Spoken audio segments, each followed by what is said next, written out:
सीधा सवाल में हम बात करेंगे वोट चोरी की। जी हां, वोट चोरी की एक बार फिर मैं चर्चा करने वाला हूं। क्यों? क्योंकि एक के बाद एक सियासी बम फोड़े जा रहे हैं और राहुल गांधी के बाद अब बारी है, भारतीय राजनीति के चाणक्य भी कहा जाता है इन्हें, शरद पवार की। शरद पवार ने दावा किया है कि महाराष्ट्र चुनाव से, विधानसभा चुनाव से ठीक पहले दो लोग उनके पास आए और बोले कि जी हम आपको 160 सीटें जितवा देंगे महाराष्ट्र विधानसभा में। 288 की विधानसभा है तो मतलब 145 बहुमत का आंकड़ा, आपको हम 160 सीटें जितवा देंगे। पर शरद पवार ने कहा नहीं नहीं नहीं, मुझे चुनाव आयोग पर पूरा भरोसा है, उसकी निष्पक्षता, उसकी पारदर्शिता पर वो इन दो लोगों को राहुल गांधी से मिलवाने ले गए और राहुल गांधी ने भी कहा कि नहीं नहीं, ये कोई तरीका नहीं है, ये लोकतंत्र थोड़ा ही है, हम लोकतंत्र का मजाक नहीं बनने देंगे, हमें नहीं चाहिए इस तरह की जीत।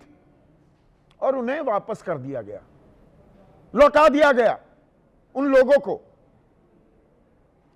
पर अब सवाल ये है कि यकायक अब क्यों याद आ रहा है शरद पवार को, ये पहले क्यों नहीं बताया? और एक सियासी बम तो राहुल गांधी ने फोड़ा ही था।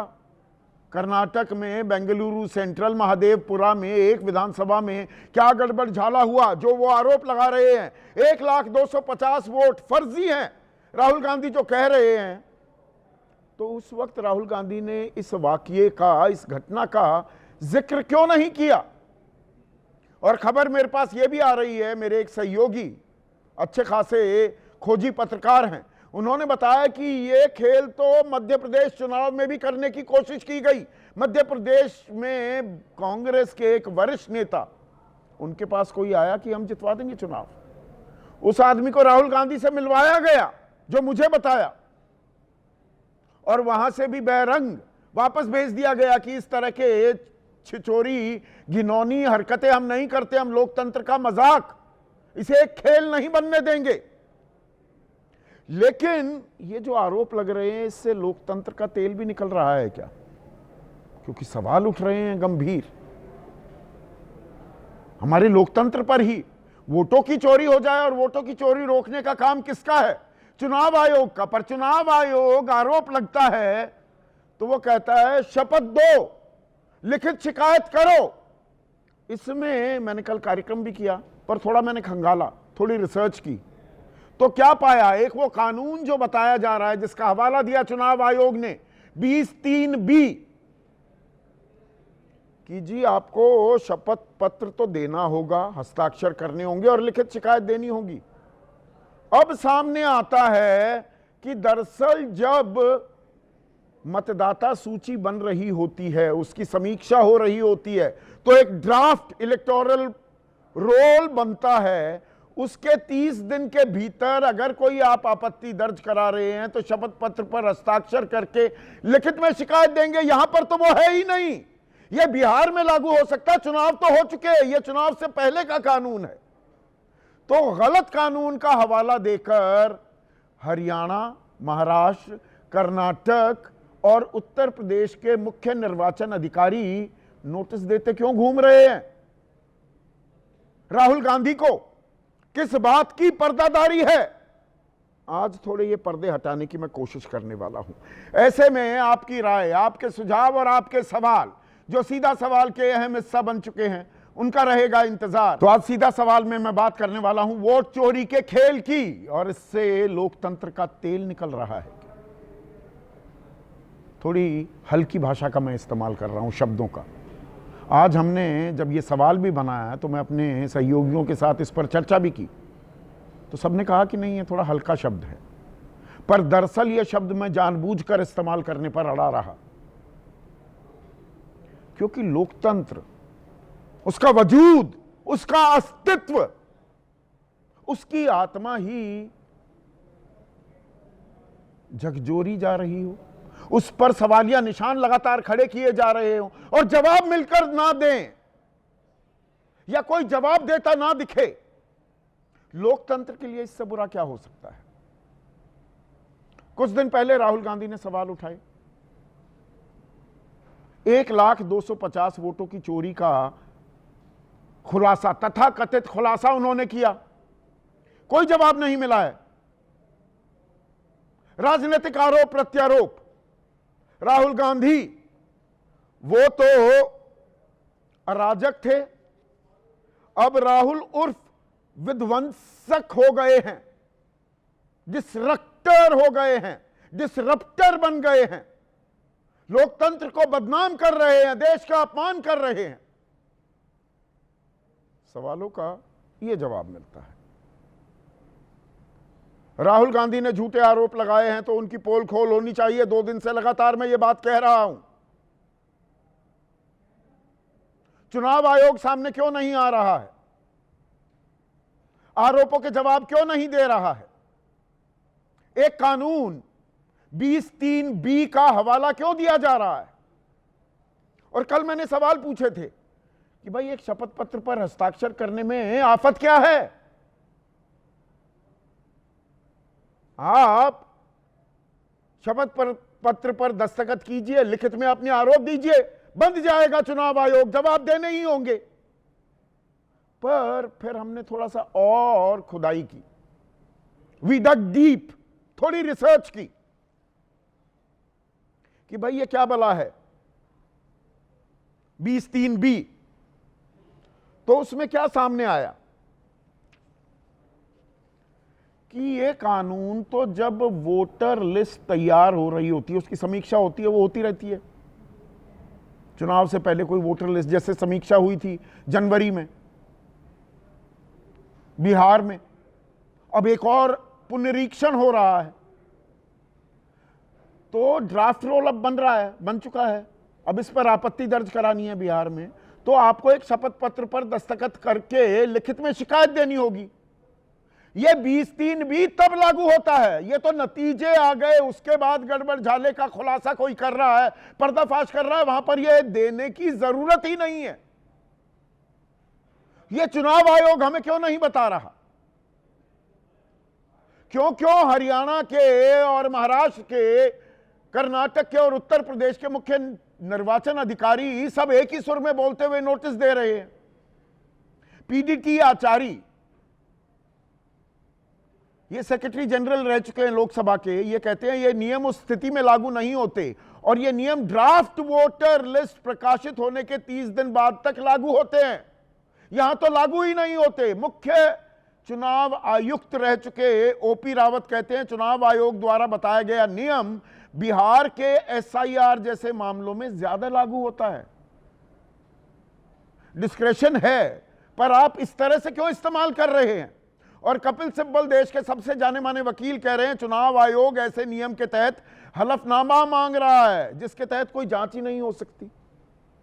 वो जांच तो इस हलफनामे के आधार पर मतदाता सूची के निरीक्षण या समीक्षा में होती है। समझ रहे हैं ना विनोद, हो क्या रहा है? बात को गोल गोल क्यों घुमाया जा रहा है? सवाल लोकतंत्र का है। और इन सब के बीच राहुल गांधी के खुलासे पर सवाल जवाब चल ही रहे थे, आरोप प्रत्यारोप चल रहे थे कि आज एक और सियासी बम फोड़ दिया शरद पवार ने। सबसे परिपक्व, सबसे चतुर, स्ट्रोक चालाक राजनेताओं में उनका नाम गिना जाता है, चाणक्य कहा जाता है उन्हें भारतीय राजनीति का।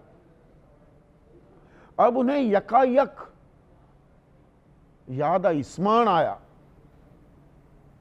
कि अरे भाई, महाराष्ट्र के विधानसभा चुनाव से ठीक पहले 2 लोग मुझसे मिलने आए थे और उन्होंने कहा पवार साहब आप कहें तो हम आपको 160 सीटें जिता देंगे, 288 में से 145 बहुमत का आंकड़ा है, यानी कि आपकी सरकार बनवा देंगे।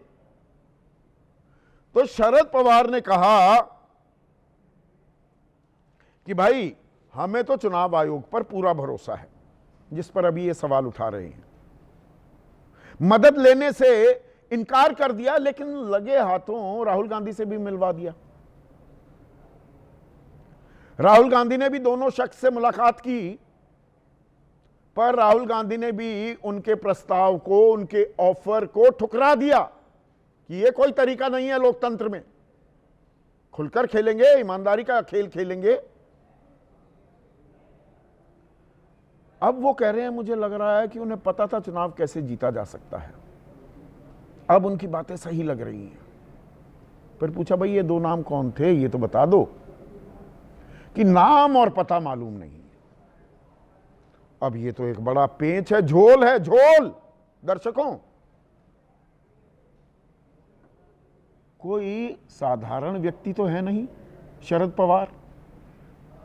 कोई भी ऐरा गहरा नत्थु खैरा आकर मिल लेगा, कोई प्रस्ताव दे देगा। ऐसा प्रस्ताव ना अपने नाम पूछा ना पता पूछा, मिलने की इजाजत दे दी कि आइए मिलिए। और ना सिर्फ आप मिले और प्रस्ताव ठुकरा दिया, बल्कि उसके बाद उन्हें राहुल गांधी के पास ले गए। ये दिल्ली में मुलाकात हो रही है और राहुल गांधी भी सीधे मिल लिए। भाई कोई आदमी आता है कि संदीप कुछ लोग आपसे मिलना चाह रहे हैं, तो क्या कहूंगा मैं? भाई कौन लोग हैं, क्या काम है? नहीं ये पता नहीं कौन लोग हैं, ये भी पता नहीं क्या काम है, या ये वो आपको बहुत फायदा करवा देंगे। अरे भाई मुझे नहीं चाहिए फायदा। कौन है, कहां है? डी गैंग दाऊद के आदमी हैं, किसी आतंकी संगठन से जुड़े हुए हैं, देश विरोधी ताकतों के साथ इनका हाथ है। कौन है? एवं किसी से मुलाकात हो जाती है। और राहुल गांधी के दफ्तर से चुप्पी क्यों साधी हुई है? कांग्रेस की तरफ से कोई बयान क्यों नहीं आ रहा है ये मुलाकात हुई थी या नहीं हुई थी? और अब क्यों याद आ रहा है? तत्काल ये बीजेपी ठीक आरोप लगा रही है, सवाल पूछ रही है कि उसी वक्त पुलिस को क्यों नहीं सूचित किया, इनको गिरफ्तार क्यों नहीं करवा दिया गया, इसके बारे में कोई बड़ी प्रेस कॉन्फ्रेंस उसी वक्त क्यों नहीं की गई, क्या कार्रवाई की, चुप्पी क्यों साध गए? ये पतंगबाजी हो रही है या दरअसल दर्शकों जो आप मैं हम बरसों से भरोसा करते आ रहे थे कि भाई वोट लगती है, यहां पर हमारे स्याही लगाई जाती है ईमानदारी से, जिसे हम चाहते हैं वही सरकार बनाता है। ये ढोंग है, ये नौटंकी है, ये एक मृग तृष्णा है। Are we chasing a mirage? ये अहम सवाल है और इसीलिए आज का सीधा सवाल, वोट चोरी का खेल, लोकतंत्र का निकल रहा तेल। हल्की भाषा है, फिर से कहूंगा, पर जरूरी है। व्यवस्था को, आपको, सबको चेताना भी है, झकझोरना भी है, निंद्रा से उठाना भी है। और शरद पवार का सियासी बम सच या और फैलेगा भ्रम? भाई भ्रम फैला रहा है, शूट एंड स्कूट की राजनीति हो रही है, जवाब मिल नहीं रहे हैं। आदित्य ठाकरे कह रहे हैं हम तो पहले से कहते आए हैं कि वोट की चोरी हो रही है, चुनाव आयोग बीजेपी के दफ्तर से ही चलता है। शाइना एनसी कह रही हैं, अब वो एनडीए खेमे में आ गई हैं कि शरद पवार का बयान फिल्म की स्क्रिप्ट जैसा लगता है। कुछ लोग आए, मैंने मना किया, लेकिन राहुल गांधी से मिलवाया, लेकिन मुझे याद नहीं। सुप्रिया सुले कह रही हैं शरद पवार जी ने बैठक में यह भी सुझाव दिया कि राहुल जी की प्रेजेंटेशन को हर प्रदेश, जिले और ब्लॉक में लोगों को दिखाया जाए। यानी कि ये वोट अधिकार को लेकर विपक्ष अब और ज्यादा आक्रामक होगा, लोगों तक जाएगा। 17 तारीख से 17 अगस्त से बिहार में भी सड़क पर उतरेगा। पर हमें सही जवाब मिलेंगे क्या? क्योंकि सवाल जो पूछे जा रहे हैं वो अहम है।